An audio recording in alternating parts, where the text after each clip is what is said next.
అనంతపురం జిల్లా గుత్తి మండలంలో విద్యా కమిటీ చైర్మన్, వైస్ చైర్మన్గా ఎన్నికైన వారిని గుంతకల్ ఎమ్మెల్యే గుమ్మనూరు జయరాం సోదరుడు గుత్తి ఇన్ఛార్జ్ గుమ్మనూరు నారాయణ దంపతులు శాలువాలు, పూలమాలలు వేసి సత్కరించి అభినందనలు తెలిపారు.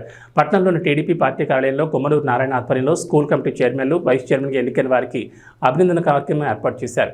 ఈ కార్యక్రమానికి పెద్ద ఎత్తున టీడీపీ శ్రేణులు తరలివచ్చారు. ఈ నేపథ్యంలో గుమ్మనూరు నారాయణ మాట్లాడుతూ విద్యా కమిటీ చైర్మన్గా ఎన్నికైన వారు పెద్ద బాధ్యతగా తీసుకుని స్కూల్ డెవలప్మెంట్కు వారు కృషి చేయాలన్నారు. విద్యార్థులకు మధ్యాహ్నం అందిస్తున్న భోజనాలను నాణ్యతగా ఉండేలా చూసుకోవాలన్నారు. తమ సొంత పిల్లల్ని ఎలా చూసుకుంటారో విద్యార్థులను కూడా అలాగే చూసుకోవాల్సిన బాధ్యత మీపై ఉందన్నారు. స్కూల్కి వచ్చే నిధులను స్కూల్ అభివృద్ధి కోసం తోడ్పడే విధంగా చూసుకోవాలన్నారు.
విద్యా కమిటీ ఎన్నికల్లో మన గుత్తి మండలం నుంచి వన్ సైడ్ వారన్నట్ల అందరం కూడా మీ నాయకత్వంతో కలిసి విజయం సాధించుకొచ్చినందుకు ప్రతి నాయకునికి, కార్యకర్తనికి మా గుమ్మనూరు ఫ్యామిలీ తరఫున కృతజ్ఞతలు తెలుపుకుంటున్నా.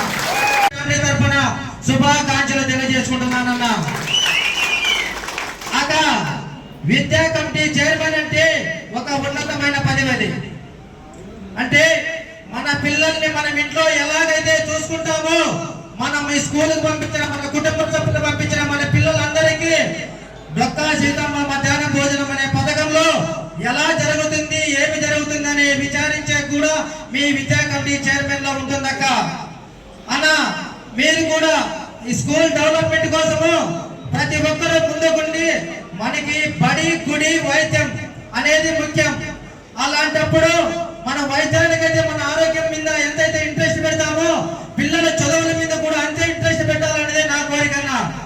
నేను ఎప్పుడు చెప్తుంటా, ఏ విషయంకైనా కూడా ఎంతో మంది ముందుకొచ్చి నాతో పాటు ఉంటూ నా నిర్ణయాన్ని వాళ్ళు గ్రహించి ఎక్కడ పోయినా కూడా అన్నా నువ్వు ఒక్కడే కాదు, మేము కూడా ఉన్నామని చెప్పి నాకెంతో సహకరిస్తున్నా ప్రతి నాయకునికి, నా ఫ్రెండ్స్ కి, ప్రతి కార్యకర్తకి వాళ్ళందరికీ నేను కృతజ్ఞతలు జరుపుకుంటున్నా.